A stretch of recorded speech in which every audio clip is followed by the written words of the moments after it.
in so many ways. Going through this police report, I mean, the suspect, Sebastian von Stockham, seems to make just a lot of statements. I mean, clearly admitting that he did this, walking officers through what happened. As an expert in this space, just what do you see when you read a police report and everything that he said? When I see what he's saying and the way he's admitting to his guilt, there's definitely a level of consciousness, but I'm also sensing that he's in complete shock, almost like he just woke up from a bad nightmare. So when I read the statements that he's making, I'm thinking to myself, was he actually fully present and awake? Or was it one of those things where after the crime had been committed, does he then realize what he had just done?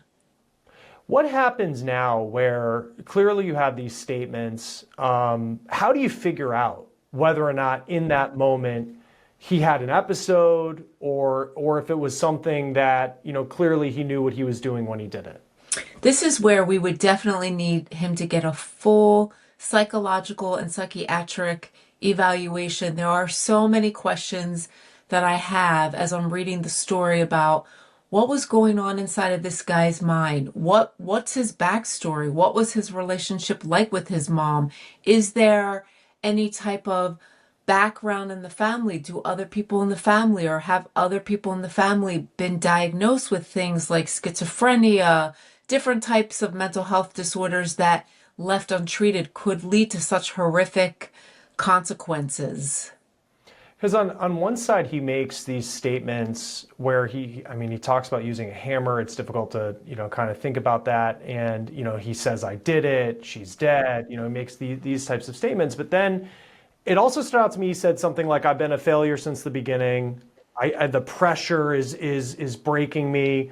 When it comes to someone and whether they can make an argument that it was a mental health issue, that was the reason that this happened, as opposed to any other reason, how does kind of making those statements about his past and maybe disappointment in his life, how could that impact what his defense could be?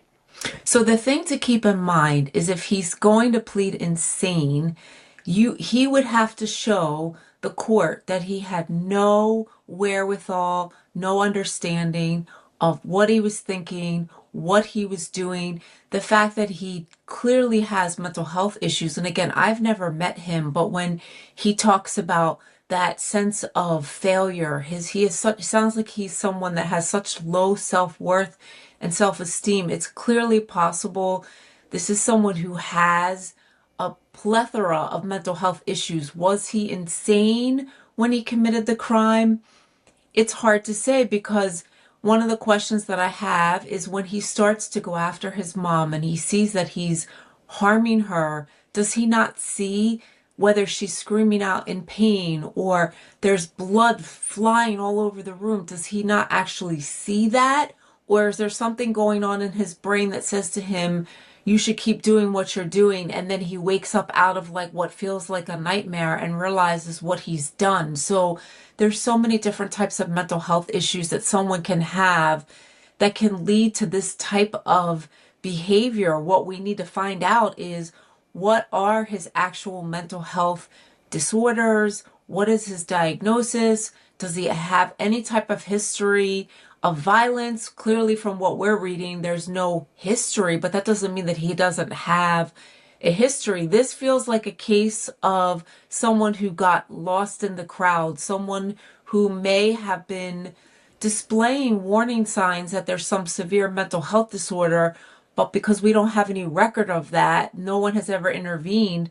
The only way we're going to find this stuff out is when he goes under some really thorough testing by a really skilled psychiatrist who can look for different traits that would help us understand, was he actually insane or is he just a really unwell guy with some other mental health issues?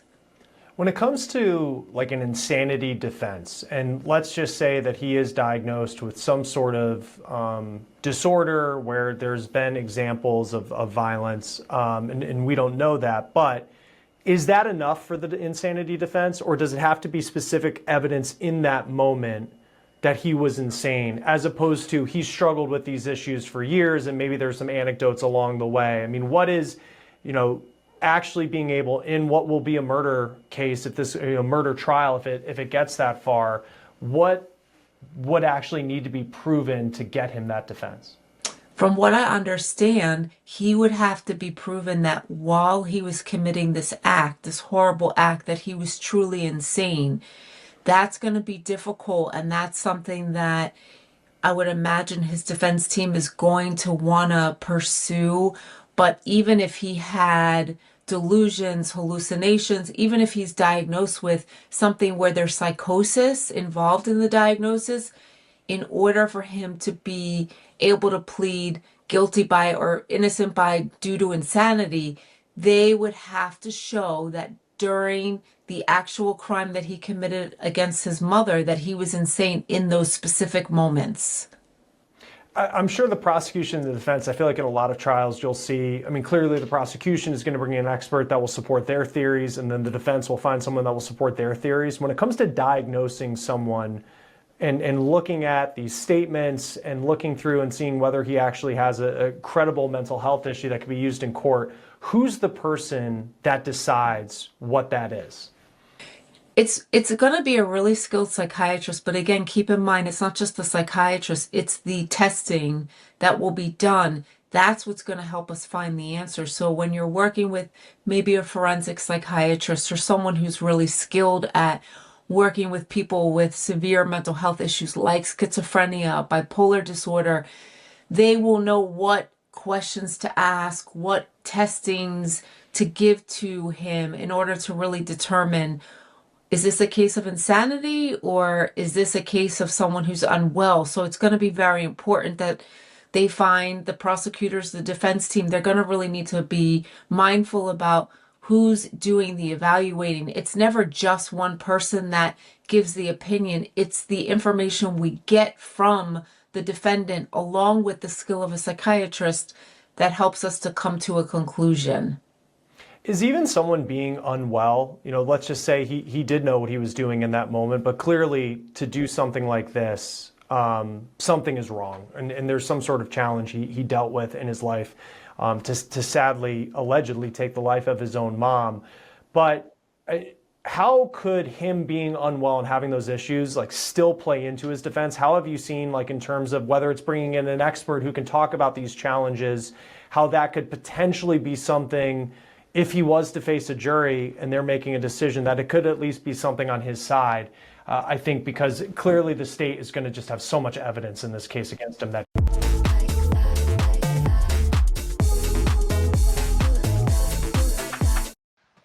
I'm running for school board because I was denied a free and appropriate public education. No student should have to go through that. As a recent graduate of our schools, I know what needs to be done. Let's fix special education, hold our school. He did it.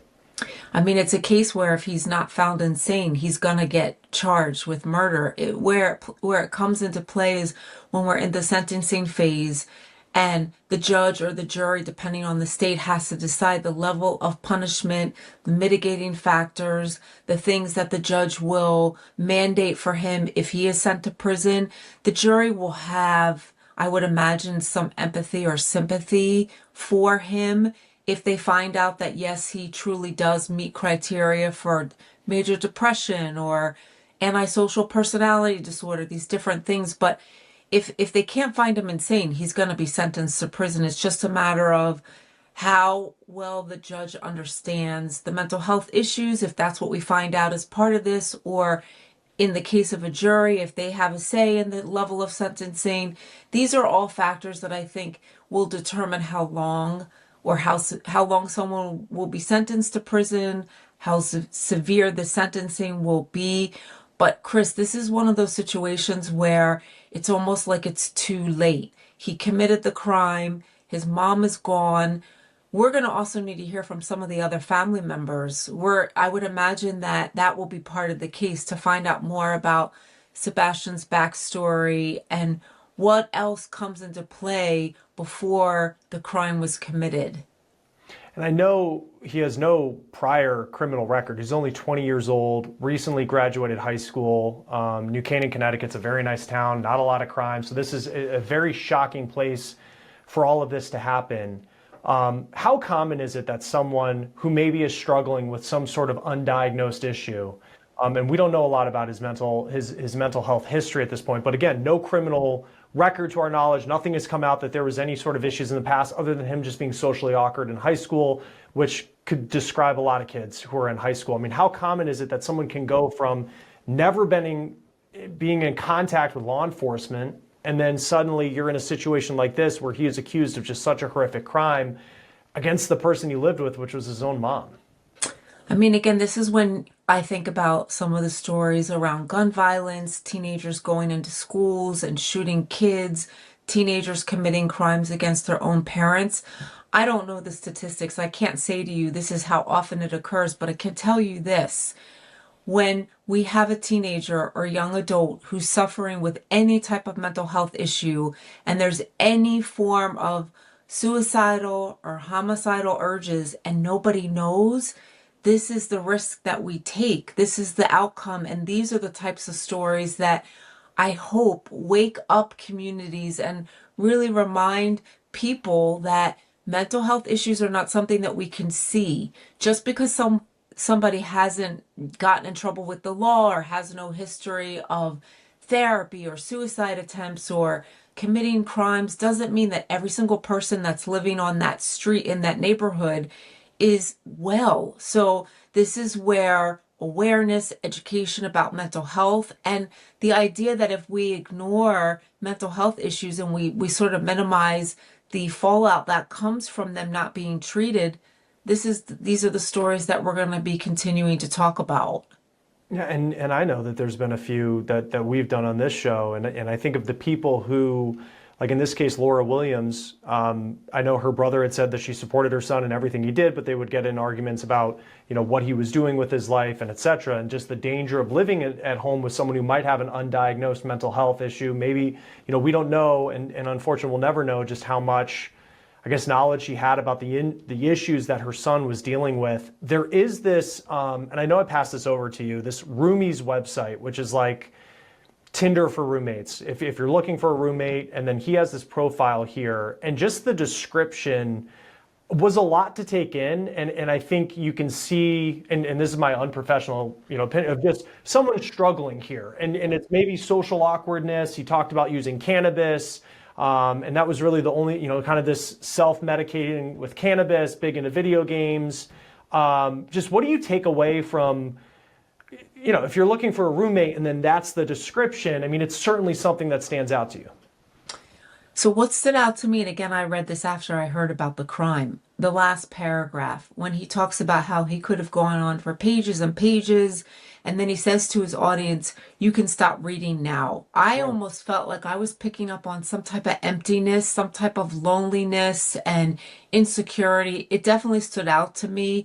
I found him to be very sort of rambly in the paragraphs prior to that last paragraph, and I'm thinking if I were,